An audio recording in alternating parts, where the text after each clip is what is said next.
আপনি ইতিমধ্যে জেনে ফেলেছেন আমাদের আলোচনার বিষয়টা কি। আমি আমি শুরুতেই যদি আপনাকে আহ, বলতে বলি বা প্রশ্ন করি যে ইসলাম ধর্ম শান্তির ধর্ম। আসলে ইসলাম শুধু মুসলমানদের জন্য শান্তির ধর্ম না, বিভিন্ন ধর্মের মানুষের জন্য শান্তির ধর্ম। আমরা ইতিমধ্যেই আন্তর্জাতিক গণমাধ্যম, বিশেষ করে ভারতীয় গণমাধ্যমে আমরা শুনতে পাচ্ছি যে আমাদের দেশের একটা পট পরিবর্তন হওয়ার কারণে মুসলমান নাকি হিন্দুদের বাড়িঘর পুড়িয়ে দিচ্ছে। আসলে এই বিষয়টা কতটুকু সত্য?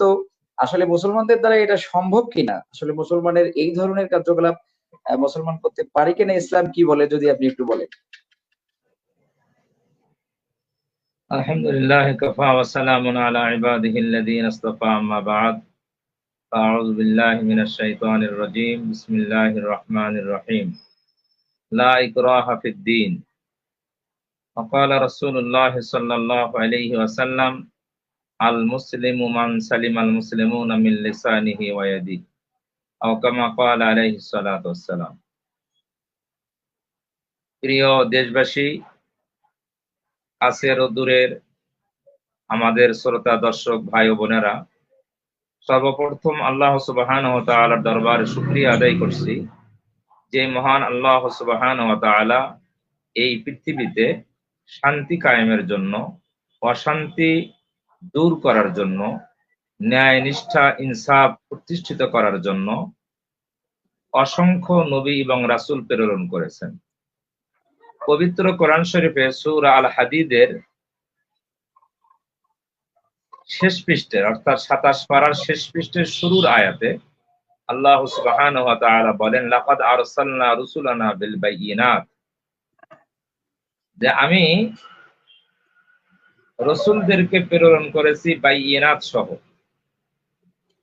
এরপরে বলেছেন, আমি ইনসাফ নাজিল করেছি এবং মিজান নাজিল করেছি, কিতাব নাজিল করেছি। এই কয়েকটা কথা বলে আসলে আল্লাহ সুবহানাহু ওয়া তাআলা বুঝাইতে চেয়েছেন যে নবী রাসূলদের আগমনের উদ্দেশ্য, পৃথিবীতে কিতাব, আসমানি কিতাব পাঠানোর উদ্দেশ্য হলো লিয়াকুমান নাসু বিল কিসত, মানুষ যেন পৃথিবীতে ইনসাফ কায়েম করে। আর ইনসাফ হলো এমন একটা বিষয় যে ইনসাফ যদি কায়েম হয়ে যায়, ন্যায় বিচার যদি কায়েম হয়ে যায়, তাহলে এর ফলাফল হলো শান্তি। ইনসাফ, জি। ন্যায় বিচার, এর ফলাফলটা হলো শান্তি। এজন্য আমরা বলে থাকি যে ইসলাম হলো শান্তির ধর্ম। কেউ কেউ বলে ইসলাম অর্থ শান্তি, কিন্তু প্রকৃত অর্থে ইসলাম অর্থ শান্তি না। ইসলাম হলো পরিপূর্ণ আনুগত্যের নাম, আর ইসলামের ফলাফল হলো শান্তি। কোন ব্যক্তি, কোন পরিবার, কোন সমাজ, কোন রাষ্ট্র যদি ইসলামের বিধিবিধান মেনে চলে, তাহলে এর ফলাফল আসবে শান্তি। সেই ব্যক্তি জীবনে শান্তি আসবে, পারিবারিক জীবনে শান্তি আসবে, রাষ্ট্রীয় জীবনে শান্তি আসবে।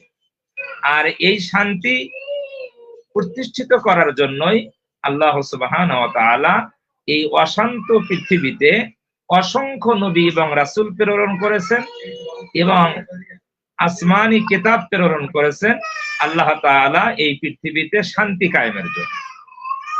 এখন প্রশ্ন আসে, ইসলাম যে শান্তির ধর্ম, এটা কি শুধু মুসলমানদের জন্য না সার্বজনীন?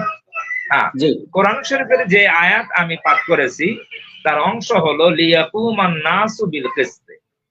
এখানে নাস বলে আসলে শুধু মুসলমানকে বোঝানো হয় নাই, সমগ্র মানব জাতি। ইসলামের কোন জায়গায় এ কথা বলা নাই যে ইসলামটা শুধুমাত্র মুসলমানের জন্য, এই পবিত্র কোরআন মুসলমানের জন্য, এ কথা বলা হয় নাই। আমরা জানি ইন্নাদ দীনা ইনদাল্লাহিল ইসলাম, ইসলাম আল্লাহর কাছে মনোনীত ধর্ম। এখানেও তো বলা হয় নাই যে এটা মুসলমানদের ধর্ম। কোরআন শরীফের বেলায় বলা হয়েছে শাহরু রমাদান আল্লাযী উনজিলা ফীহিল কোরআন হুদাল লিন-নাস, এই পবিত্র কোরআন এটা নাজিল করা হয়েছে সমগ্র মানব জাতির জন্য। এটা বলা হয় না এটা মুসলমানদের জন্য নাজিল করা হয়েছে। তাহলে আমরা বুঝতে পারলাম কোরআন শরীফ বলেন ধর্মগ্রন্থ, ইসলাম ধর্ম বলেন এটা সমগ্র মানব জাতির জন্য। আরো আমরা দেখি আমাদের প্রিয় রাসূল সাল্লাল্লাহু আলাইহি ওয়াসাল্লামের শানে আল্লাহ সুবহানাহু ওয়া তাআলা অনেক আয়াত তো তার শানে নাজিল করেছেন। তার মধ্যে একটি গুরুত্বপূর্ণ আয়াত হলো এই, আল্লাহ তাআলা বলেন কুল ইয়া আইয়ুহান নাস, কুল ইয়া আইয়ুহান নাবিয়্যু, হে নবী আপনি বলেন হে মানব জাতি, কুল ইয়া আইয়ুহান নাস ইন্নী রাসূলুল্লাহি ইলাইকুম জামিআ, হে মানব জাতি আমি তোমার সমগ্র মানব জাতির জন্য প্রেরিত হয়েছি। তাহলে এই আয়াত থেকেও বোঝা যায় মুহাম্মদুর রাসূলুল্লাহ শুধু মুসলমানদের নবী না, সমগ্র মানব জাতির কি নবী। কোরআন শরীফের সূরা আম্বিয়ার শেষের দিকে আল্লাহ তাআলা বলেন ওয়ামা আরসালনাকা ইল্লা রাহমাতাল লিল আলামিন, হে মুহাম্মদ সাল্লাল্লাহু আলাইহি ওয়াসাল্লাম আমি সমগ্র জগতের জন্য আপনাকে রহমত স্বরূপ প্রেরণ করেছি।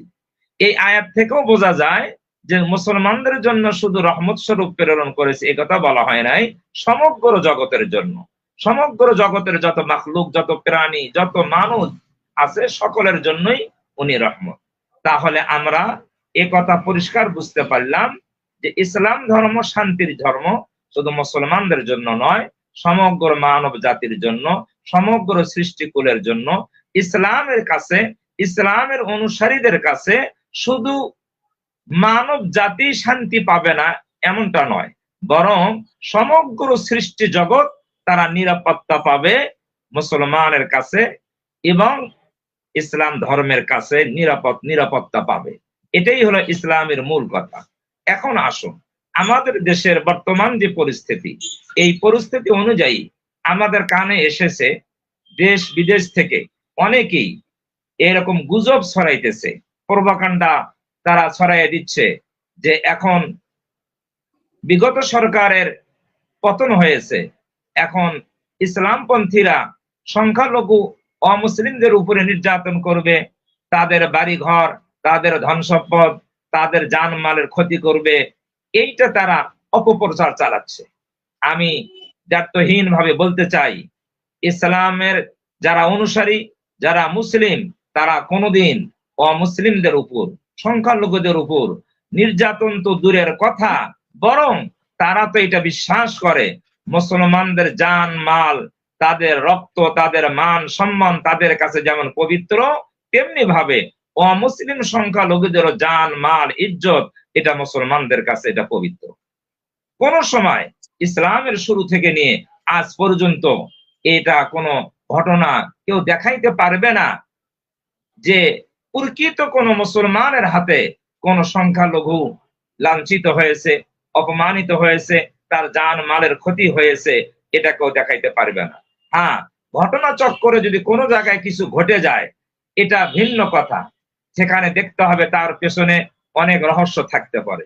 বর্তমান যে প্রেক্ষাপট আমার কাছে মনে হয় এখানে একটা মহল, একটা কুচক্করি মহল, তারা হয়তো ইসলামপন্থীদের, মুসলমানদের বদনাম দেওয়ার জন্য তারা এই অমুসলিম সংখ্যালঘুদের উপরে তারা নির্যাতন করবে, করে তারা এটা ভিডিও করে তারা এটা এই বহির্বিশ্বে প্রচার করবে যে এই যে দেখেন মুসলমানেরা কি করতেছে, আসলে অমুসলিমদের উপর, সংখ্যালঘুদের উপরে নির্যাতন করতেছে। এটা কুচক্করি মহল যারা ইসলামের দুশ্মন, মুসলমানের দুশ্মন যারা, তারাই এরকম ঘটনা ঘটে মুসলমানদের দোষ দেওয়ার জন্য এরকম করতে পারে, এটা আমার সন্দেহ। এই জন্য আমি অমুসলিম ভাইদের উদাত্ত আহ্বান জানাবো, আপনারাও সজাগ থাকবেন। আমরা যারা মুসলিম আছি, আমরা এই বাংলাদেশে শুধু 100 আর 200 বছর নয়, হাজার হাজার বছর থেকে আমরা পাশাপাশি যার যে ধর্ম আমরা পালন করে আসতেছি। আমরা আমাদের ধর্ম পালন করি, আপনারা আপনাদের ধর্ম পালন করেন। আমাদের ধর্ম পালনে আপনারা বাধা দেন না, আপনাদের ধর্ম পালনে আমরা বাধা দেই না। আর আমাদের ইসলাম তো, কোরআন তো কথা বলেছে লা ইকরাহা ফিদ্দীন, দ্বীনের ব্যাপারে কোনো জবরদস্তি নাই। ইসলাম কোন অন্য ধর্ম অবলম্বীকে জবরদস্তি করে ইসলামে প্রবেশ করাবে এই অনুমতি আল্লাহর পক্ষ থেকে তো দেওয়া হয়নি। একটা ঘটনা মনে পড়লো এই আয়াতের শানে নজুলে। মদিনার যারা মুশরিক ছিল, মদিনার মুশরিক, তারা যাদের সন্তানাদি হতো না, তারা মান্নত করত যে হে আল্লাহ, আমার যদি একটা সন্তান হয় তাহলে এই সন্তানটাকে আমি ইহুদি বানাবো, সন্তানকে ইহুদি বানাবো। এরকম তারা কি করত, এই মান্নত করত। তো যখন সেই সন্তান জন্মগ্রহণ করত, নিঃসন্তান মায়ের সন্তান জন্মগ্রহণ করত, তো মদিনার যারা ইহুদি সম্প্রদায় ছিল তাদের কাছে এরা দিয়ে দিত যে এই সন্তান তো মান্নত করেছি, এখন আপনারা লালন পালন করেন, একে ইহুদি বানান। এরপর রাসূল সাল্লাল্লাহু আলাইহি সাল্লাম যখন মদিনায় হিজরত করলেন, হিজরত করে মদিনার ইহুদিরা যখন নবীজির সাথে যে চুক্তি ছিল, এই চুক্তি যখন ভঙ্গ করলো, ভঙ্গ করার পরে তাদেরকে যখন মদিনা থেকে বের করে দেওয়ার সিদ্ধান্ত হলো, তখন মদিনার ওই সমস্ত মুশরিক যারা আগে মুশরিক ছিল পরবর্তীতে মুসলিম হয়েছে, তখন তারা নবীজির কাছে আবেদন করিলেন, ইয়া রাসূলুল্লাহ, আমাদের তো অনেকের সন্তান ইহুদিদের ঘরে আছে, তারা ইহুদি হয়ে গিয়েছে, এখন আমরা চাই ইহুদিদেরকে আপনি বহিষ্কার করে দিবেন, আমরা চাই যে আমাদের সন্তানদেরকে আমরা রেখে দিব। নবীজি সাল্লাল্লাহু আলাইহি ওয়াসাল্লাম দেখেন ইসলাম কি বলে। নবীজি সাল্লাল্লাহু আলাইহি ওয়াসাল্লাম বলেন যে না, তোমাদের সন্তানদেরকে ইহুদিদের হাতে ঘরে তোমরা পৌঁছায় দিয়েছো, এখন তোমরা জোরপূর্বক তোমাদের সন্তানদেরকে তোমরা নিতে পারবে না, বরং তাদেরকে বলো তারা যদি তাদের সাথে থাকতে চায় তাহলে তাদের সাথেই থাকবে, আর যদি তোমাদের সাথে আসতে চায় তাহলে তোমাদের সাথে আসবে, তোমরা জোরপূর্বক তাদেরকে মুসলিম বানাইতে পারো না। এখান থেকে পরিষ্কার হয়ে গেল যে ইসলামে জোরপূর্বক ধর্মে দীক্ষিত করার কোন রকমের বিধান নাই। ইসলামে দাওয়াতের বিধান রয়েছে, দাওয়াত। ইসলাম আল্লাহর মনোনীত ধর্ম, কিন্তু এটা আমরা দাওয়াত দিতে পারি, কিন্তু জোরপূর্বক কোন মানুষকে ইসলামে দীক্ষিত করার বিষয়ে ইসলাম অনুমতি দেয়নি। ইসলাম তো এমন একটি ধর্ম যে অন্য ধর্ম অবলম্বী যারা রয়েছে, আমরা নিজেদের জানমালের যেমন নিরাপত্তা আমরা নিশ্চিত করব, আমাদের পার্শ্ববর্তী ভাইয়েরা তার অন্য ধর্ম অবলম্বী, আমরা তাদেরও জানমালের নিরাপত্তার কি করব, ব্যবস্থা করব। এটা আমাদের কি দায়িত্ব এবং কর্তব্য। এই বাংলাদেশে হাজার হাজার বছর ধরে এই সম্প্রীতি এটা অব্যাহত আছে। বাংলাদেশে যে সমস্ত অমুসলিম ভাইয়েরা, হিন্দু বলেন, খ্রিস্টান বলেন, বৌদ্ধ বলেন, সংখ্যালঘু যারা আছে, তারা দেখবেন যে কোন মুসলমানদের বাড়ির পাশে যাদের বাড়ি আছে কোনোদিন বলতে পারবে না যে এই মুসলিম ভাই আমার উপর নির্যাতন করছে। এই আমাদের পার্শ্ববর্তী জেলা লালমনিরহাট একটা মসজিদ আর একটা মন্দির পাশাপাশি আছে, মন্দির এবং কি মসজিদ পাশাপাশি, যুগ যুগ ধরে এই মন্দিরে তারা তাদের ধর্ম পালন করতেছে, মুসলমানরা তাদের মসজিদে কি করতেছে, তাদের ধর্ম পালন করতেছে, কোনোদিন কারোর সাথে কোনো দ্বন্দ্ব হয় নাই। আরো একটা কথা বলি, আমাদের দেশের প্রবীণ প্রাচীন একটা মাদ্রাসা চট্টগ্রাম হাটহাজারী মাদ্রাসা, এই দারুল উলুম হাটহাজারী মাদ্রাসার পাশেই আমি নিজে চোখে দেখেছি, সেখানে একটা মন্দির রয়েছে যুগ যুগ ধরে, সেই 150 বছর 200 বছর আগের একটা মন্দির, এত বড় একটা মাদ্রাসা। সেই মাদ্রাসার মসজিদের এই যে একেবারে রাস্তার এপারে মসজিদ, ওই পারে কি মন্দির, কিন্তু কোনোদিন তো এই মুসলমানেরা সেই মন্দিরের উপর কোনো আক্রমণ করে নাই, বরং যখন কোন সময় এইরকম দুর্বৃত্তরা এই অত্যাচার করবে, মন্দির ভাঙ্গে দিবে, তখন এই মুসলমানেরা, এই মাদ্রাসার তালেবে ইলম ছাত্র হুজুররা, তারা এটা পাহারা দিয়েছে যেন তাদের কোনো ক্ষয়ক্ষতি না হয়। এই জন্য আমরা দায়িত্বহীন ভাবে বলতে পারি যে এই দেশে মুসলমানরা, অমুসলিমরা, সংখ্যালঘুরা, মুসলমানরা যেমন নিরাপদ, তারাও তেমনি ভাবে নিরাপদ। এই গ্যারান্টি দিয়েছে ইসলাম, এই গ্যারান্টি ইসলাম দিয়েছে। মদিনায় অমুসলিমরাও ছিল, তারাও নিরাপদে ছিল। আমাদের এই ভারতবর্ষে প্রায় 700 বছর মুসলমানরা শাসন করেছে। তো মুসলমানরা ছিল সংখ্যালঘু আর অমুসলিম হিন্দুরা ছিল সংখ্যাগরিষ্ঠ, কিন্তু সেখানে তো তাই শাসকেরা কোনোদিন হিন্দুদের উপরে, অমুসলিমদের উপরে কোন রকমের নির্যাতন, জুলুম নির্যাতন চালায় নাই, তারা জোরপূর্বক অমুসলিমদেরকে ইসলামে দীক্ষিত করে নাই। এটাই ইসলামের শিক্ষা। আর ইসলাম তো এমন একটা ধর্ম যেখানে অন্য মানুষকে কষ্ট দিবে, এটা তো ইসলামের কোনো বিধানই নয়। হাদিসের মধ্যে আসছে যে ইসলামের 70-এর অধিক কি রয়েছে, শাখা রয়েছে, তার মধ্যে প্রথম এবং সর্বশ্রেষ্ঠ শাখা হলো কওলু লা ইলাহা ইল্লাল্লাহ, এই কালেমার স্বীকৃতি দেওয়া, ওয়া আদনাহা ইমাতাতুল আযা আনিত তরিক, নবীজি সাল্লাল্লাহু আলাইহি সাল্লাম বলেন যে সেই ৭৭ বা ৭০ শাখার সর্বনিম্ন শাখা হলো রাস্তা থেকে কষ্টদায়ক বস্তু সরিয়ে দেওয়া। এখন আসেন, কষ্টদায়ক বস্তু সরিয়ে দেওয়া যদি ইমানের সর্বনিম্নতম শাখা হয়, তাহলে বস্তু কষ্ট, যেই বস্তু রাস্তায় থাকলে মানুষের কষ্ট হবে, এইটা সরিয়ে দেওয়া ইমানের সর্বনিম্ন শাখা। এই শাখা যদি কারো না থাকে, হাদিস প্রমাণ করে তার ইমান নাই। তাহলে এতটুকু বিষয় যদি ইমান না থাকার বিষয় প্রমাণ করে, তাহলে সেই ইসলাম কোনোদিন কোনো মানুষকে হত্যা করা, তার জানের ক্ষতি করা, মালের ক্ষতি করা, সম্মানের ক্ষতি করা, এটা কোনোদিন করতে পারে না। আমি যে হাদিস পাঠ করেছি সেই হাদিসের মধ্যেও এই কথা বলা হয়েছে, আল মুসলিমু মান সালিম আল মুসলিমুনা মিন লিসানিহি ওয়া ইয়াদিহি। অন্য রিওয়ায়াতে আছে, এই হাদিসে তো মুসলমানের কথা বলা হয়েছে, যে একজন প্রকৃত মুসলিম তো ওই ব্যক্তি যার হাত এবং যার জবান, যার অঙ্গ প্রত্যঙ্গ থেকে অন্য মুসলমান নিরাপদ থাকবে, সেই হলো প্রকৃত মুসলিম। অন্য রিওয়ায়াতে আছে শুধু মুসলিম নিরাপদ থাকবে এতটুকু নয়, বরং অন্য মানুষ নিরাপদ থাকবে। প্রকৃত মুসলিম হলো ওই ব্যক্তি যার হাত থেকে, যার জবান থেকে, যার কর্ম থেকে, যার এই চিন্তা চেতনা থেকে অন্য মুসলমান নিরাপদ থাকবে, সেই হলো প্রকৃত কি মুসলিম। তাহলে এই হাদিস যদি, প্রকৃত মুসলিম হওয়ার হাদিস যদি মুসলমান জানে, তাহলে সেই মুসলমানের দ্বারাই অন্য মানুষের কোনো ক্ষতি হতে পারে না। তাহলে এটা আমাদের সকলকে সাবধান থাকতে হবে। গুজব সৃষ্টিকারীরা গুজব সৃষ্টি করে ইসলাম মুসলমানদের বদনাম করার জন্য তারা এরকম কুচক্করি মহল এইরকম সময়ে, এরকম পরিস্থিতিতে তারা দেশের মধ্যে বিশৃঙ্খলা করতে চায়। আমাদের পার্শ্ববর্তী দেশ ভারত সংখ্যাগরিষ্ঠ হিন্দু রাষ্ট্র। এখন যদি এই দেশে সংখ্যালঘু হিন্দু ভাইয়েরাদের উপর নির্যাতন, এটা যদি মুসলমানরা যদি করে, এটা যদি প্রমাণ তারা এই বিশ্ব জগতে যদি তারা এটা প্রচার করে আর এটা তারা বিশ্বাস করে, তাহলে এটার দ্বারা প্রমাণ হবে যে তখন এই দেশে একটা বিশৃঙ্খলা সৃষ্টি, একটা পায়তারা তারা করতেছে।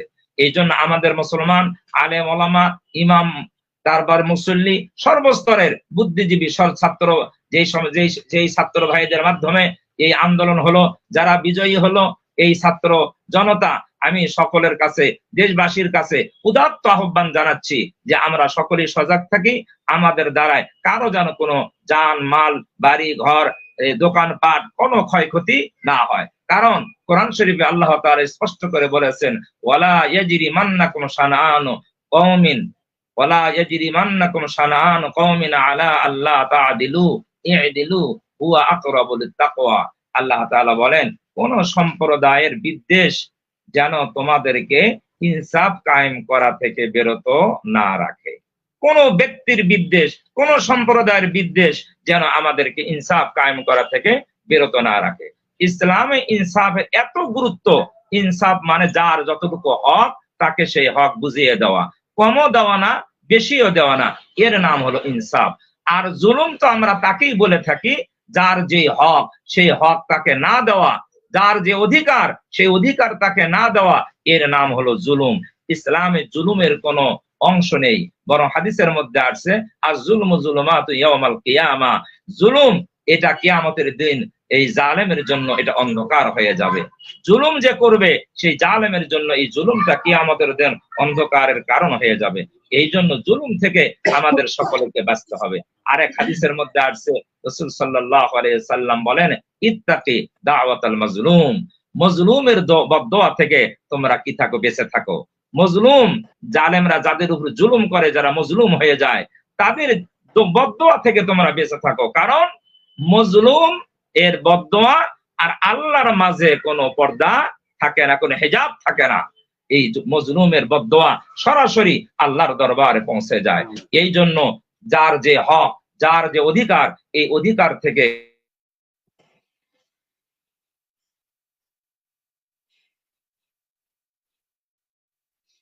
জি, আমরা আন্তরিকভাবে দুঃখিত যে আমাদের বাইজিদ হুজুরের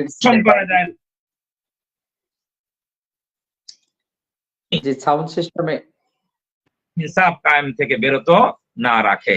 এই জন্য আমাদেরকে ইনসাফের দিকে থাকতে হবে। হ্যাঁ, আমরা যদি কারো প্রতি ইহসান করতে পারি এটা তো আরো ভালো। ইহসান কি? যে আমার হক আমি না নিয়ে আমার আরেক ভাইকে দিয়ে দিলাম, এটা তো ইহসান। যুদ্ধের ময়দানের ঘটনা জি আসছে, হুজুর। এক সাহাবী মুজাহিদ যুদ্ধের ময়দানে একেবারে মুমূর্ষু অবস্থায়, কাতরানো অবস্থায় পানি পানি করতেছিলেন, এই ঘটনা আমরা জানি। এক ভাই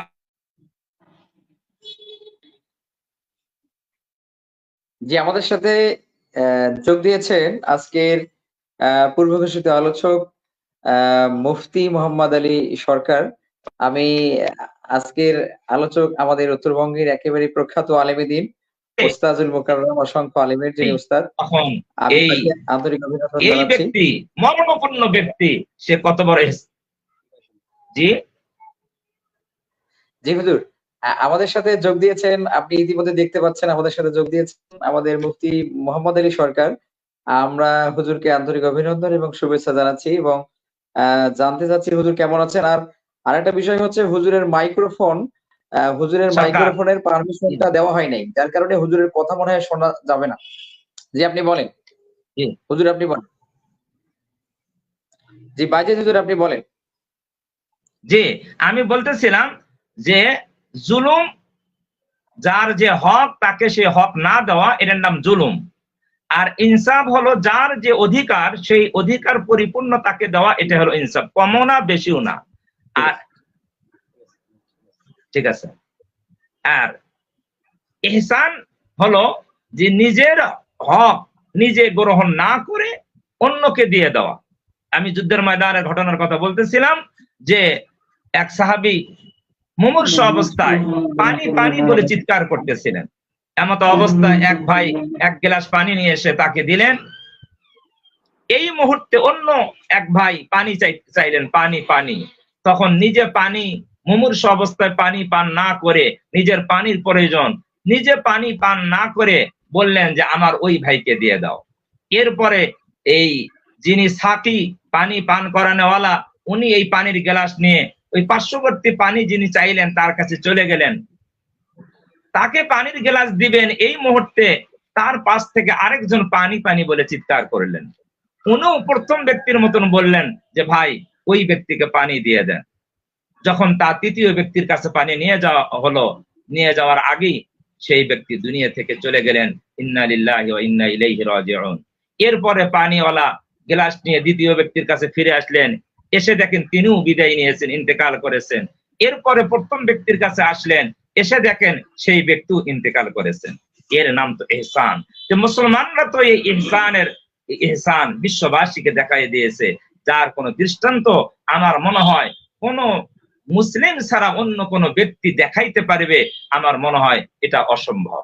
এই জন্য আমাদের সকলকে এই মুহূর্তে, বর্তমান দেশের যে পরিস্থিতি, এই মুহূর্তে সকলকেই আমাদের চোখ কান খোলা রাখতে হবে, সজাগ থাকতে হবে, যেন কোনো দুষ্কৃতিকারী অন্যায় ভাবে কোন সংখ্যালঘু অমুসলিমদের উপর নির্যাতন করে মুসলমানদের উপরে, আলেম ওলামার উপরে, ইসলামী দলের উপরে দোষ চাপাইতে না পারে। এই জন্য আমাদের খুব সজাগ থাকতে হবে। আল্লাহ সুবহানাহু ওয়া তাআলা আমাদের সকলকে এই মুহূর্তে ধৈর্য ধারণ করার তৌফিক দান করেন এবং আল্লাহর শুকরিয়া আদায় করার তৌফিক দান করেন। এবং যে সমস্ত ভাইদের মাধ্যমে, যাদের আত্মত্যাগের মাধ্যমে আজকের এই বিজয় সুনিশ্চিত হয়ে গেল, আমরা তাদের জন্য দোয়া করি। আল্লাহ তাআলা তাদের গুনাহ খাতা মাফ করে দিয়ে জান্নাতের উঁচা মাকাম তাদেরকে দান করেন। আর যারা ইতিমধ্যেই এই জালেমের নির্যাতনে যারা অসুস্থ হয়ে গিয়েছে, যারা ক্ষত বিক্ষত হয়েছে, আমরা তাদের জন্য দোয়া করি। আল্লাহ সুবহানাহু ওয়া তাআলা তাদেরকে দ্রুত শেফায়ে কামেল আজেলা সুস্থতা নসিব করিয়া দেন। এবং আমাদের দেশে আমরা আরো দোয়া করি আল্লাহ তাআলা অতি দ্রুত একটা অন্তর্বর্তীকালীন সরকার, এমন একটা সরকার আল্লাহ তাআলা আমাদের দেশে আল্লাহ তাআলা তৈরি করার তৌফিক দান করেন। আমিন। জি আমিন। যে আমরা আবার আপনার কাছে আসবো। আমরা আপনাকে এখনই ছাড়তেছি না। আমরা এখন আপনার কাছে বলতে চাই যে আমরা তো অনেক ভিডিও ফুটেজ দেখেছি যে আমাদের আলেম ওলামা, বিশেষ করে চরমোনাই হুজুরের মুরিদ, তারপরে ছাত্র সমাজ, আমাদের বিভিন্ন হিন্দু ভাইদের মন্দির, উপাসনালয়, তাদের বাড়িঘর নিরাপত্তা দিচ্ছে। আমরা কিন্তু ভিডিও ফুটেজ দেখতেছি। কিন্তু দুই একটা জায়গায় যে বিচ্ছিন্ন ঘটনা ঘটছে, যে আগুন লাগছে, আগুনটা ধরাই দিল কে, এইটা কিন্তু দেখা যায়নি। সেই হিসাবে আমরা যাদেরকে বলতে পারি বা আন্তর্জাতিক অঙ্গনটাকে বলতে পারি যে আসলে আমাদের বাংলাদেশের মুসলমানদের উপর যে একটা দোষ চাপানের প্রবণতা চলছে, এটা একটা গুজব। এই গুজবের জন্য কেউ কান্না দেয়, আপনার কথা এটা স্পষ্টভাবে ফুটে উঠেছে। আমি আপনার মাধ্যমে দর্শকদেরকে এভাবেই বলতে চাই যে মানে গুজবের জন্য কেউ কান্না দেয়, আমরা যেন সতর্ক থাকি। আমরা অবশ্যই আবার আপনার কাছে আসব। এইবার আমরা যাচ্ছি হলো আমাদের মোহাম্মদ আলী সরকার, আমাদের একেবারে সম্মানিত একজন আলোচক আমাদের সাথে যোগ দিয়েছেন। জি হুজুর, আপনি কেমন আছেন? আলহামদুলিল্লাহ, ভালো আছি। যে আপনি অবশ্যই জানেন যে আজকের আলোচনার বিষয় হচ্ছে যে মানে বিভিন্ন বিধর্মী বা বিভিন্ন ধর্মের মানুষদের আসলে ইসলামে অধিকারগুলো কি কি, বিশেষ করে কোন মুসলমান জুলুম করে বিধর্মীদের বা বিভিন্ন ধর্মের মানুষদের, অন্যান্য ধর্মের মানুষদের বাড়িঘর জ্বালায় দেওয়ার কোন অধিকার কিনা, আর আমাদের বাংলাদেশের কোন মুসলমান এর সাথে জড়িত আছে কিনা, আসলে এটা গুজব কিনা, এই বিষয়টা আমাদের চমৎকার ভাবে উপস্থাপন করেছেন আমাদের বাজিদ হুজুর।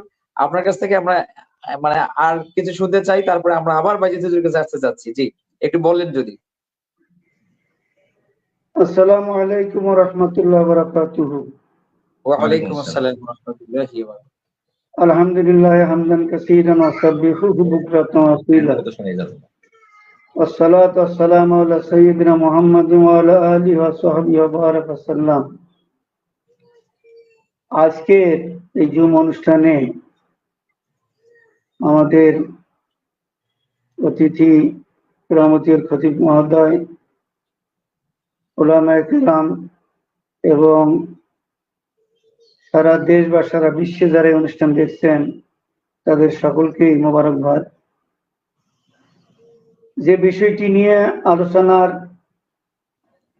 সূত্রপাত করা হয়েছে বা আয়োজন করা হয়েছে, এটি অত্যন্ত একটি সময় উপযোগী এবং অত্যন্ত একটি প্রয়োজনীয় আলোচ্য বিষয়।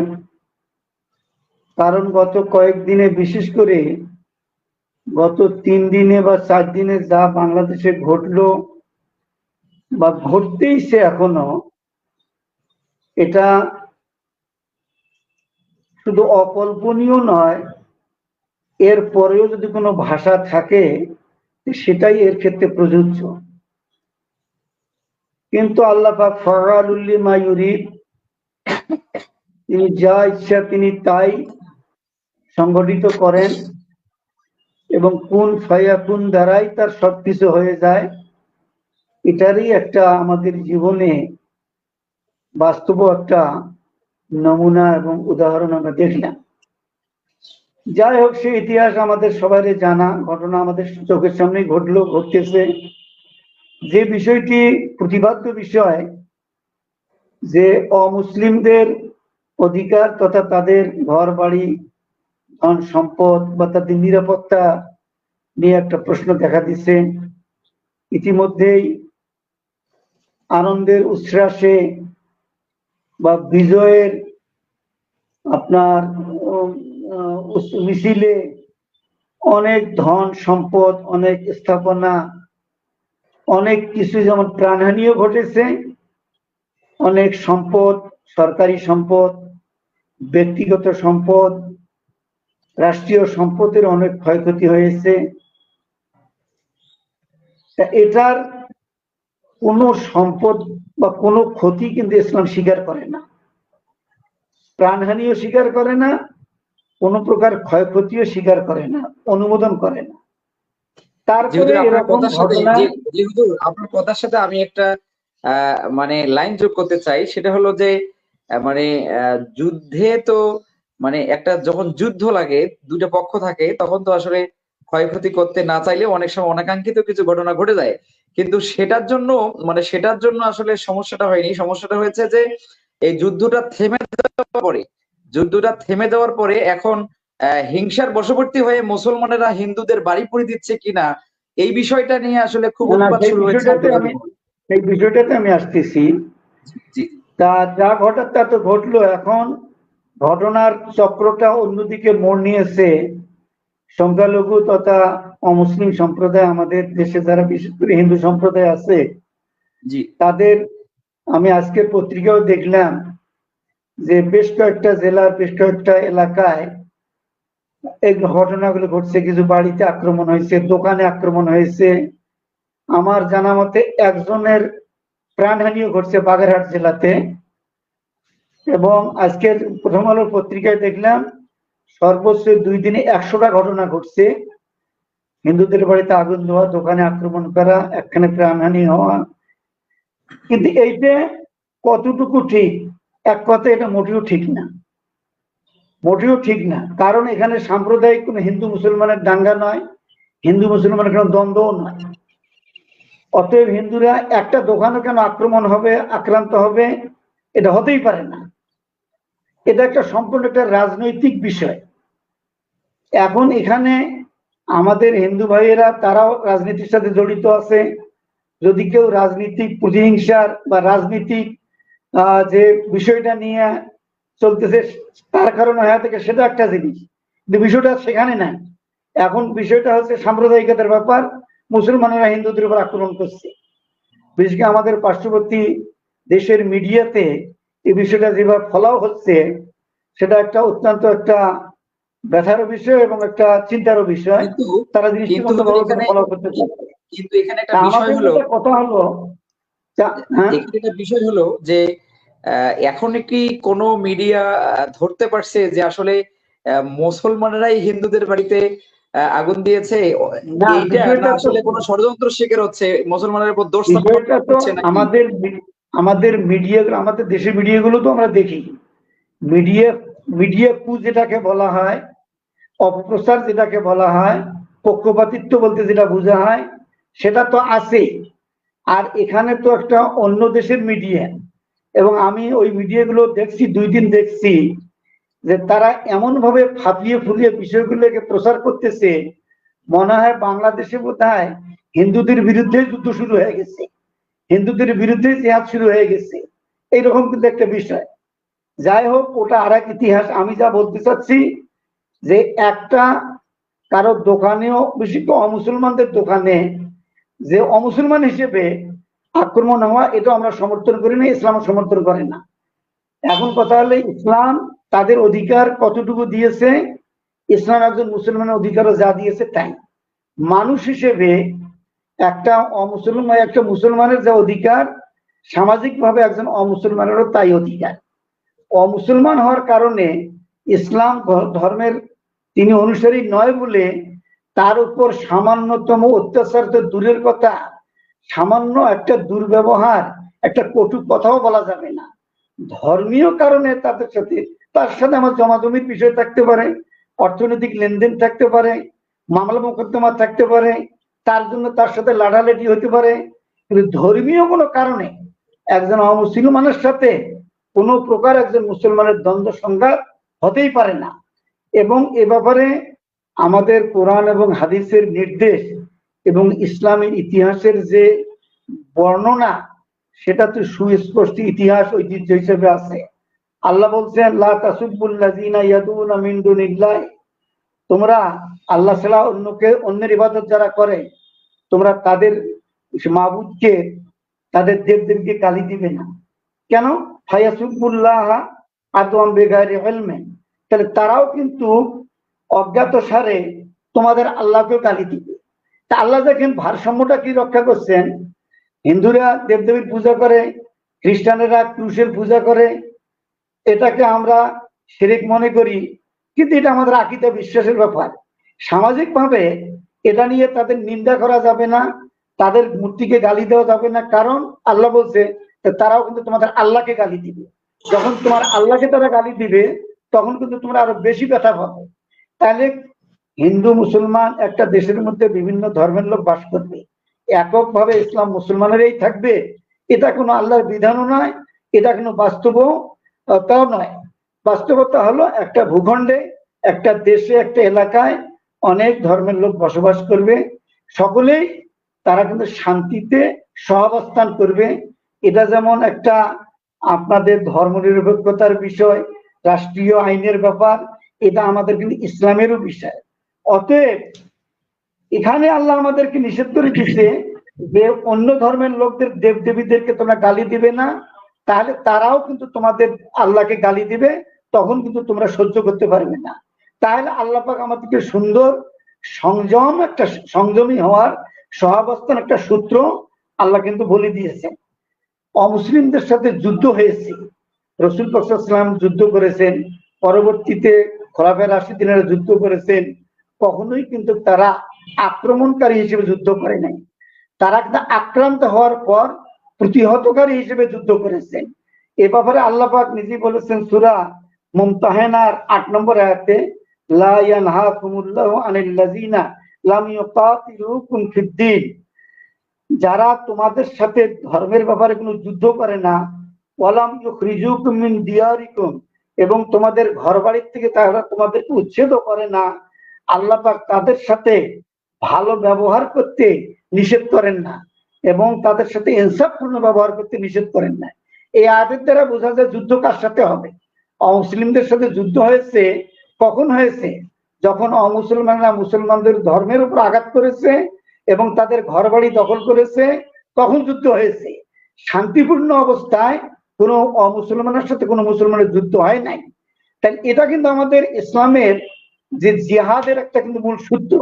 তাহলে আমরা বাংলাদেশে যারা আছি, হাজার হাজার বছর থেকে আমরা মুসলমান অমুসলমান সহাবস্থানে আছি।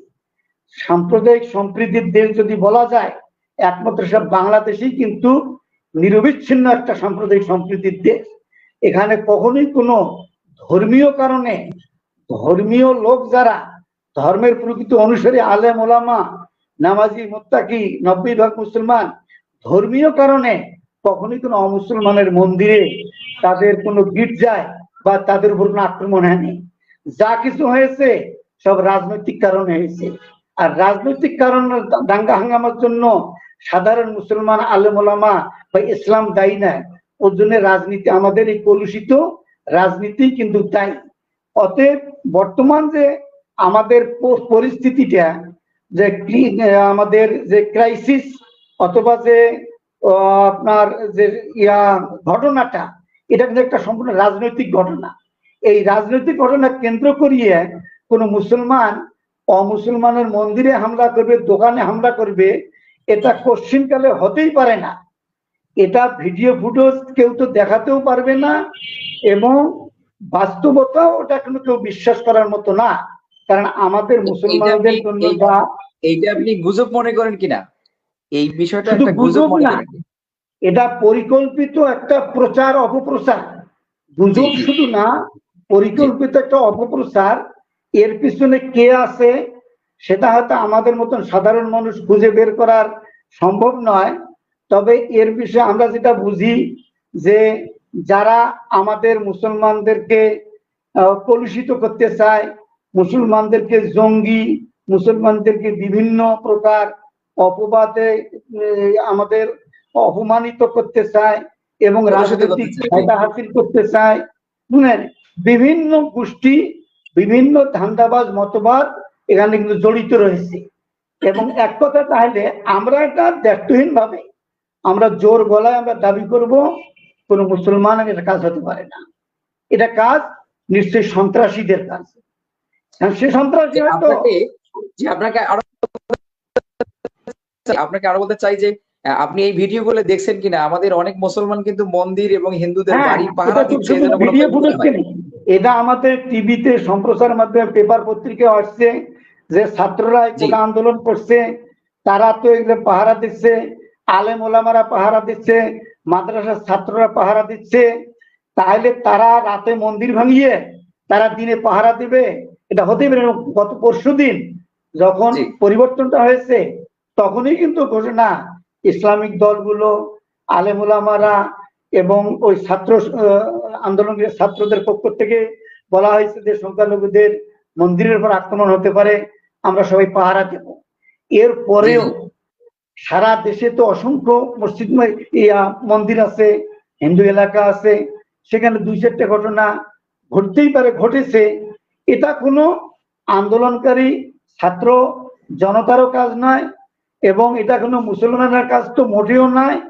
একমাত্র সন্ত্রাসী, লুটেরা, এদেরই কাজ। কিন্তু এটা কিন্তু অন্য, এর পিছনে অন্য কিছু। দোকান লুট করবে কেন?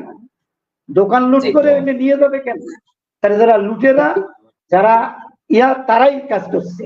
আর একটা এখানে আমি দু একটা হাদিস বলে আমি শেষ করতে চাচ্ছি। কারণ আমাদের তাদের সাথে আমাদের কি ব্যবহার করতে হবে? আমাদের রাসূল পাক সাল্লাল্লাহু আলাইহি ওয়াসাল্লাম নির্দেশ দিয়েছেন। হযরত উমর রাদিয়াল্লাহু আনহু 650 খ্রিস্টাব্দে বাইতুল মুকাদ্দাস যখন মুসলমানদের জয় হলো, তখন তিনি সেখানকার খ্রিস্টানদের সাথে একটা কিন্তু চুক্তি করেছিলেন।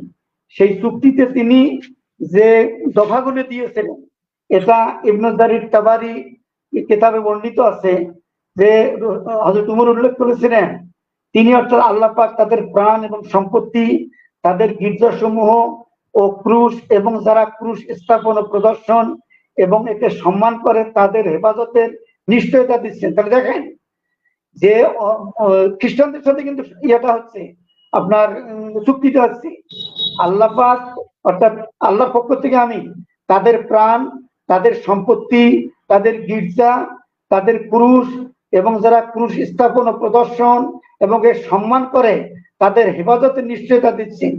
ধর্মীয় বিষয়ে কোনরূপ বিধিনিষেধ আরোপ করা হবে না। ধর্ম বিশ্বাসের ব্যাপারে তাদের পথে কোনো প্রতিবন্ধকতা সৃষ্টি করা হবে না, অথবা তাদের কাউকে কোনরূপ ক্ষতিগ্রস্ত করা হবে না। হযরত উমর রাদিয়াল্লাহু আনহুর সাথে বাইতুল মুকাদ্দাসে খ্রিস্টানদের এই চুক্তি হয়েছিল। আমরা এটারই অনুসারী, কাজে আমাদের সাথে আমরা একেবারেই শেষ প্রান্তে আসছি। জি, আমরা একেবারে শেষ প্রান্তে যাচ্ছি, মাগরিব যেহেতু সামনে। আর একটা ছোট্ট হাদিস বলবো একটা, তাহলে আবু দাউদের একটা হাদিস আছে, রাসূল পাক সাল্লাল্লাহু আলাইহি ওয়াসাল্লাম বলেন, মান দাআ ইলা আসাবিয়াতিন ফালাইসা মিন্না, যে ব্যক্তি সাম্প্রদায়িকতার দিকে আহ্বান করে মানুষকে, সে আমার উম্মতের অন্তর্ভুক্ত নয়। যে কেউ তাদের অত্যাচার করে, যে কেউ তাদেরকে কষ্ট দিবে কিংবা অপমান করবে অথবা তাদের কোনো কিছু আত্মসাৎ করবে, হাসরের দিনে আমি আল্লাহ রাসূল তার বিরোধিতা করব। সুবহানাল্লাহ। তাহলে একজন অমুসলিম জিম্মি যে মুসলমানদের উপর আক্রমণ করবে না, শান্তিপূর্ণ অবস্থায় থাকবে। আমাদের দেশের হিন্দুরা তো শান্তিপূর্ণ অবস্থায় আছে, তারাও আমাদের আক্রমণ করে, আমরাও তাদের আক্রমণ করি না, সহাবস্থান করি। এই অবস্থায় কোন মুসলমান যদি তাদের উপর আক্রমণ করে, তা আল্লাহর রাসূল কিন্তু কাল কিয়ামতে তার বিরুদ্ধে অবস্থান দাঁড়াবে, এটা আমরা জানি। অতএব কোন নিষ্ঠাবান মুসলমান, কোন ধর্ম ইমানদার মুসলমান, কোন আমলদার মুসলমান, এই হিন্দুদের অতীতেও অনেক আক্রমণ হয়েছে, কোন মুসলমান এটা করতে পারে না, করে নাই। এবং বর্তমানেও যেটা ঘটছে, বিচ্ছিন্ন কিছু ঘটনায় বলবো, বিশাল ঘটনার মধ্যে এতে কোনো মুসলমান জড়িত নয়। এটা আমি বলবো এটা সন্ত্রাসীদের কাজকর্ম। অতএব আইন শৃঙ্খলার বর্তমান একটু এলোমেলো আছে। আমি বলবো আমাদের যে আন্দোলনকারী ছাত্র জনতা এবং বিভিন্ন ইসলামিক দল এবং আমাদের ইসলামী মাদ্রাসার ছাত্র ভাইয়েরা আমাদেরই দায়িত্ব নিয়ে যে আমরা তাদেরকে নিরাপত্তাটা দিচ্ছি, পাহারা বসাচ্ছি, এটা আরো কিছুদিন চালিয়ে দেওয়া দরকার। আইন শৃঙ্খলা পরিস্থিতিটা একটু উন্নতি হওয়া পর্যন্ত এটা যেমন আমাদের নৈতিক দায়িত্ব, এবং আমাদের উপর যে অপবাদ আসে, এই অপবাদ অপনোদনেরও এটাই একমাত্র কিন্তু উপায়। যেন আমরা যদি ওই বিজয়ের আনন্দে আমরা যদি ঘুমিয়ে থাকি, তাহলে হয়তো সন্ত্রাসীরা, দুষ্কৃতিকারীরা, সুযোগ সন্ধানীরা ঘটনা ঘটিয়ে আমাদেরই বদনাম করে আমাদের উপর একটা অপবাদ চাপিয়ে দিবে। এ কারণে আমি সকল ভাইদেরকে, যার যে অবস্থানে আছি, আমরা আমাদের অমুসলিম ভাইদের মন্দির টন্দিরের ব্যাপারে একটু নিরাপত্তা দেই, তাদেরকে একটু আশ্বস্ত করি, তাদের সাথে একটু দেখা সাক্ষাৎ যোগাযোগ করি এবং তাদেরকে একটু আমরা সান্ত্বনা দেই। এবং সাথে সাথে আমাদের প্রতিবেশী যে রাষ্ট্রটা আছে তাদেরকেও আমরা নিশ্চয়তা দিতে চাই এবং আমরাও কণ্ঠে বলতে চাই, আমরা কোনোদিন মন্দির আক্রমণকারী নেই, আমরা কোনোদিন মূর্তি ভাঙাইয়ে নই, আমরা কোনোদিন হিন্দু বা অমুসলিমদের উপর আক্রমণকারী নই। কাজে আপনারা নিশ্চিত থাকেন, এ ব্যাপারে আপনাদের দুশ্চিন্তা আর আপনাদের অতি বাড়াবাড়ি কিছু অপপ্রচারের কোনো প্রয়োজন নেই।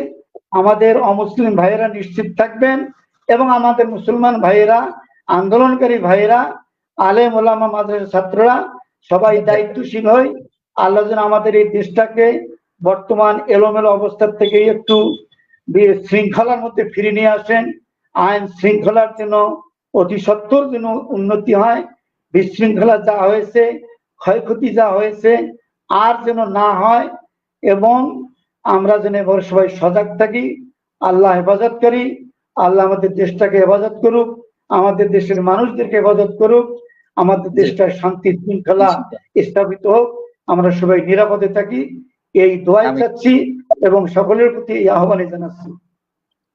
আমি আপনাকে আসলে অসংখ্য ধন্যবাদ যে আপনার মতো একজন বিজ্ঞ আলেমী দ্বীনকে আমি আজকে আমার লাইভ অনুষ্ঠানে যুক্ত করতে পেরেছি। আসলে আপনি এত মানে দিক নির্দেশনামূলক দলিল ভিত্তিক কথা বলেছেন। আমি একেবারে লাস্ট প্রান্তে এসে গেছি, মাগরিব সামনে যেহেতু। আমি এখন মাওলানা বাইজিদ হুজুরকে একটা বিষয় বলতে চাই যে আমাদের বর্তমান মুসলমানদের আসলে যদি আপনি সংখ্যা ভিত্তিক কোনো উপদেশ দিতে চান যে আসলে কি কি এই মুহূর্তে করা দরকার, এই অপবাদ থেকে বাঁচার জন্য আসলে আমাদের এখন কি পদক্ষেপ নেওয়া দরকার, শেষ প্রান্তে যদি আপনি বাইজিদ হুজুর যদি একটু বলেন। আলহামদুলিল্লাহ, সুন্দর কথা বলছেন। আসলে আমাদের এই পরিস্থিতিতে যে এই অপবাদ যেটা হচ্ছে, এই অপবাদ এর থেকে আমাদের করণীয় সম্পর্কে আমি মনে করি এটা এক আমরা ধরনের চ্যালেঞ্জ, মুসলমান কিন্তু যারা এই অপবাদকে মোকাবেলা করা, এটা কিন্তু এই অপবাদটাকে মোকাবেলা করা একটা এক ধরনের বড় চ্যালেঞ্জ। এই চ্যালেঞ্জটা আসলে আমাদের জাতি, আমাদের মুসলমান জাতি আসলে কিভাবে ওভারকাম করতে পারে বা এই পরিবেশকে আসলে কিভাবে নিয়ন্ত্রণ করা যায়? আমি সেটাই বলতেছি যে এই অপবাদ যেটা শুরু হয়ে গিয়েছে, আলেম ওলামা ইসলাম বিদ্বেষী এরা যে ইসলামের বিপক্ষে যে অপবাদটা শুরু করে দিয়েছে, এই জন্য আমরা এটা মোকাবেলা কিভাবে করতে পারি। আমি মনে করি যে বর্তমান এই মিডিয়ার যুগে, এই মিডিয়ার মাধ্যমে আমাদের এটা প্রমাণ করতে হবে, বেশি থেকে বেশি প্রচার করতে হবে, সর্ব জায়গা থেকে যার যে অবস্থান আছে, এই অবস্থান থেকে আমাদেরকে এই কথা প্রমাণ করতে হবে, বুঝাইতে হবে যে এই কর্মকাণ্ড যারা এই অপপ্রচার করতেছে তারা মিথ্যা করতেছে, কারণ তারা কোনো প্রমাণ দেখাইতে পারবে না। এটা আমাদের প্রচার করতে হবে অধিক পরিমাণে। কারণ আমরা জানি একটা মিথ্যা কথাও যদি বারবার বলা হয়, বারবার প্রচার করা হয়, আর এর যদি প্রতিবাদ করা না হয়, তাহলে এই মিথ্যাটাও সত্যে পরিণত হয়ে যায়। মানুষ মনে করে এটাই সত্য। এই ক্ষেত্রে যেহেতু এই মিথ্যা পূর্বাকাণ্ডা, এই অপপ্রচার চলতেছে, এটার পাল্টা প্রচার আমাদেরকে চালাইতে হবে এই মিডিয়ার মাধ্যমে। আমাদের আলেম ওলামা মিডিয়া ব্যক্তিত্ব যারা আছে, আমি সকল উদাত্ত আহ্বান জানাবো, আমরা নিজ স্থান থেকে আমরা মিডিয়ার মাধ্যমে এর প্রতিবাদ জানাই, এবং যারা এই অপবাদ দিচ্ছে তাদেরকে আমরা চ্যালেঞ্জ করি যে আপনারা প্রমাণ দেখান। কি প্রমাণ? ভিডিও ফুটেজ দেখান যে কোথায় কোন আলেম ওলামা, কোন মুসলমান, কোন অমুসলিমের বাড়িতে আগুন লাগাই দিয়েছে। যারা করতেছে তারা, আমি মনে করি তারা ইসলাম বিদ্বেষী, ইসলামের শত্রু, রাজনৈতিক কারণে এই দুর্বৃত্তরা এই কাজগুলো করতেছে রাজনৈতিক ফায়দা লুটার জন্য। এই জন্য আমরা এই চ্যালেঞ্জ ছড়িয়ে দিব এবং মিডিয়ার মাধ্যমে এটা ব্যাপক হারে আমরা প্রচার এটা অব্যাহত রাখবো। এক। দুই নম্বরে, আমরা যারা আলেম ওলামা রয়েছি, এই দেশের 3.5 লক্ষ মসজিদ ওলামায়ে কেরাম নেতৃত্ব দেয় ইমাম এবং খতিব। আমি সমস্ত খতিবদেরকে উদাত্ত আহ্বান জানাচ্ছি, আমরা আগামী জুমা থেকেই আমরা প্রত্যেককেই জুমার খুতবায় এই অপপ্রচারের প্রতিবাদ আমরা জুমার খুতবা থেকে আমরা করব ইনশাআল্লাহ। সমস্ত ওলামায়ে কেরাম, সমস্ত খতিবরা যদি এই 3.5 লক্ষ মসজিদের মেম্বার থেকে যদি এই প্রতিবাদ ওঠে, তাহলে আমি মনে করি এটা বিশাল একটা এই প্রতিবাদ হবে, এবং এই প্রতিবাদের এই ঝড়ে এই অপবাদকারীরা এরা নিশ্চিহ্ন হয়ে যাবে, এবং এটা জাতি বুঝতে পারবে, বিশ্ব বুঝতে পারবে যে না, এটা মুসলমানদের কাজ নয়, এই দেশের মুসলমানেরা নিরাপদে আছে। এক। 3 নম্বরে আমি বলতে চাই, যে সমস্ত অমুসলিম ভাইরা আছে আমরা তাদের কাছে যাব। আমাদের মাওলানা মোহাম্মদ আলী সাহেব বলেছেন এই কথা, আমরা তাদের কাছে যাব, গিয়ে বলবো যে ভাই আপনি বলেন যে কোন আপনার পড়োশী, কোন মুসলমান, কোন আলেম ওলামা আপনার উপরে কোন খারাপ ব্যবহার করেছে কি, কোন আপনার সাথে দুর্ব্যবহার করেছে, আপনার কোন ক্ষতি করেছে? আমরা তাদের কাছে বলি, দেখবেন প্রত্যেকটা হিন্দু ভাই অমুসলিম ভাই বলতে বাধ্য হবে যে না ভাই, আমরা তো আপনাদের সাথে যুগ যুগ ধরে মিলেমিশে বসবাস করতেছি, আপনাদের সাথে আমাদের কোনো দ্বন্দ্ব নাই, এই কথাটা নিশ্চিত তারা বলবে। এটা আমরা মিডিয়ার মাধ্যমে আমরা কি করব, প্রচার করব।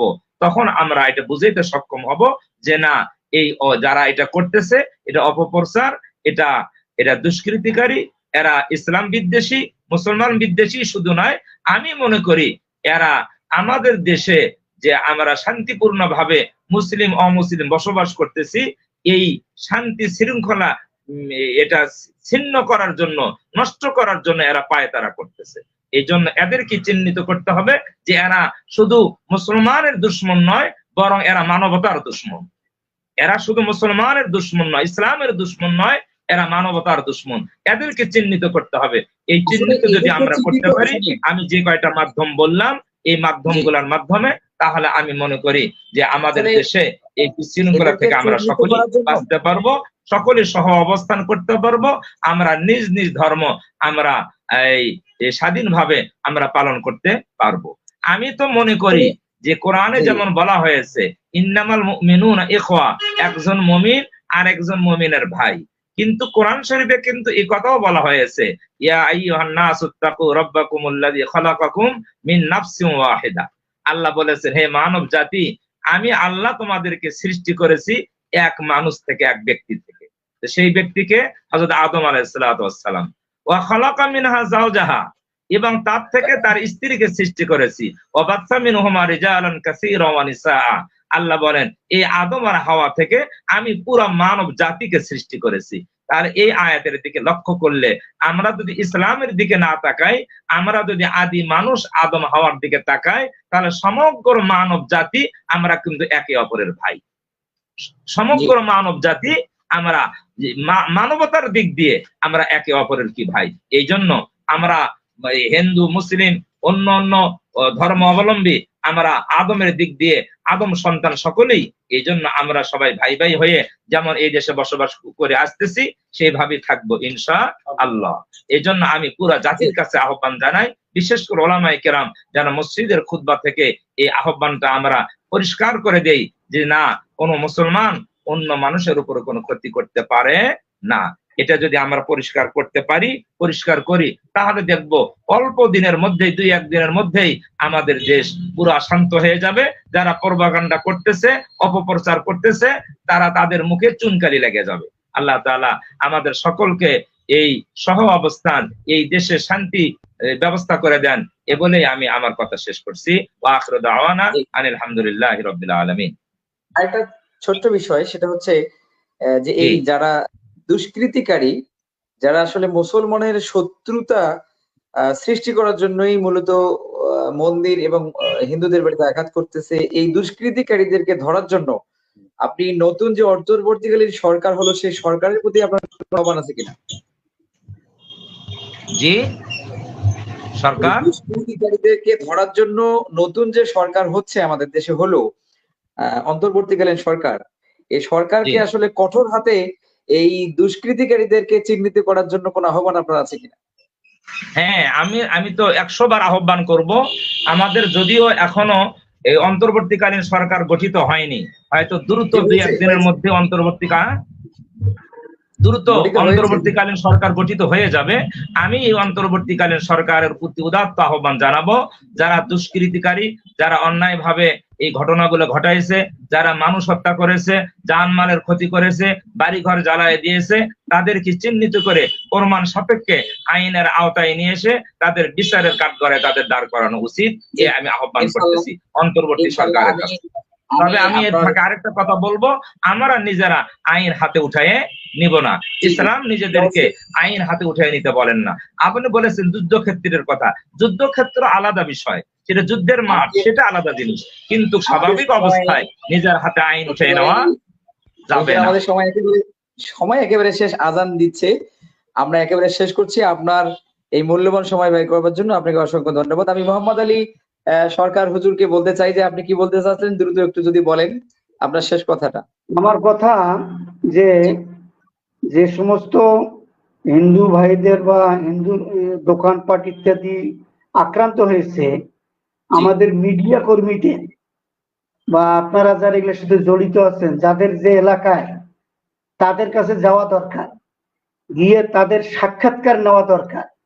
জি জি সাক্ষাৎকার নেওয়া দরকার যে এখানে কে করছে, কি করছে, আপনার কি হয়েছে, কিভাবে, এবং আপনি নির্ভয়ে এটা বলতে পারেন। আপনার পরিচিত কেউ যদি করে থাকে, তাদের সাক্ষাৎকারটা কিভাবে হলে এটা একটু প্রচার করা দরকার। তাহলে কিন্তু অনেক সন্দেহ এবং অনেক কিন্তু গুজবের নিরসন হবে যে না, জি আসলে আমরা যা শুনছি, আসলে তো একটা ব্যক্তিগত ভাবেই সে লোকটা কি ঘটছে সেটা যখন বলবে, মানুষ যখন মিডিয়ায় জানে, প্রচারের এটা একটা অংশ হবে। আমার মনে হয় তাদের কাছে গিয়ে তাদের সাক্ষাৎকার নিয়ে ওই সাক্ষাৎকার যদি প্রচার করা যায়, তাহলে জি কিন্তু এই গুজব এবং এই সন্দেহ নিরসনে কিন্তু অনেকটা কাজ দিবে। এবং আমাদের উপর যে ব্লেমটা আসছে, দিতেছে, এটাও কিন্তু সেটাকে আমরা সরানো সম্ভব। অনেকটা নিরসন করতে পারি, তাই না? আমার জি সর্বশেষ এটাই আর কি একটা পরামর্শ কিন্তু। আর সরকার, আপনার যে সরকার আসবে, সরকার তো সরকারের কাজ করবে। জি আমাদের জি পরামর্শ না দিলেও, আহ্বান না জানালেও কিন্তু তারা তো এই কাজগুলোই করবে। তবে একটা জিনিস অবশ্যই খেয়াল রাখতে হবে, অন্তর্বর্তীকালীন সরকার খুব একটা স্বল্প সময়ের জন্য আসবে, জনবল কিন্তু কম থাকবে, এবং আইন শৃঙ্খলা বাহিনী যে পর্যুদস্ত অবস্থায় আছে, তারা কিন্তু সবটা করতে পারবে না। বরং আমরা যে যে এলাকায় আছে, আমাদের এলাকার প্রতি নজর আমাদেরকেই রাখতে হবে। এই জি বিষয়টাও আমরা আমাদের জুমার খুতবায় আমাদের অবস্থান থেকে এটাকে মানুষের প্রতি আহ্বান জানাচ্ছি জি যে আমরা আমরা সবাই যেন আমরা এই দিকটা খেয়াল রাখি। জি ইনশাল্লাহ। জি এই আপনাকে অসংখ্য ধন্যবাদ জানাচ্ছি আপনার গুরুত্বপূর্ণ সময় ব্যয় করবার জন্য। আমি আবারও নিজেকে আনন্দিত মনে করছি যে আপনার মতো একজন মানে এত বড় বিজ্ঞ আলেমুদ্দিন আমার সাথে এই টক শো আলোচনায় আপনি যোগ দিয়েছিলেন। আমি মাওলানা বাইজিদ হুজুরকেও অসংখ্য ধন্যবাদ জানাচ্ছি যে তার এত গুরুত্বপূর্ণ সময়ে আমার সাথে এই জাতির ক্লান্তি লগ্নে একটা গুরুত্বপূর্ণ টক শোতে যোগ দেওয়ার জন্য। আমি আপনাদের সুস্বাস্থ্য কামনা করছি। আর সম্মানিত দর্শক, আপনাদের উদ্দেশ্যে যা বলছি যে অবশ্যই আপনারা প্রত্যেকটা কথাই মনোযোগের সাথে শুনছেন। গুজবে কান না দিয়ে যার যার এলাকায় হিন্দু মানুষ আছে, বৌদ্ধ মানুষ আছে, তো সেই এলাকায় বাড়ি বাড়ি গিয়ে আপনারা সাক্ষাৎকার নিতে পারেন এবং এবং জিজ্ঞাসা আপনারা করতে পারেন এরকম যে প্রচার আরো করবেন, জি আমাকে জি নেন, ইনশাল্লাহ। আমাদেরকে নেন, বা আরো যারা আছে বিজ্ঞ আলেম বা জি জি বিজ্ঞ জি সমাজ ইনশাল্লাহ। জি কর্মী যারা আছে, তাদেরও এরকম কিছু প্রচার করানোর জি বেশি বেশি করে। অবশ্যই অবশ্যই। সম্মানিত দর্শক, আপনারা এতক্ষণ থেকে আমাদের সাথে যুক্ত থাকবার জন্য আপনাদেরকে অসংখ্য ধন্যবাদ। এই সকলের সুস্বাস্থ্য কামনা করে আজকের আলোচনা, এই প্রোগ্রাম আমি এখানেই শেষ করছি। আসসালামু আলাইকুম ওয়া রাহমাতুল্লাহি ওয়া বারাকাতুহু।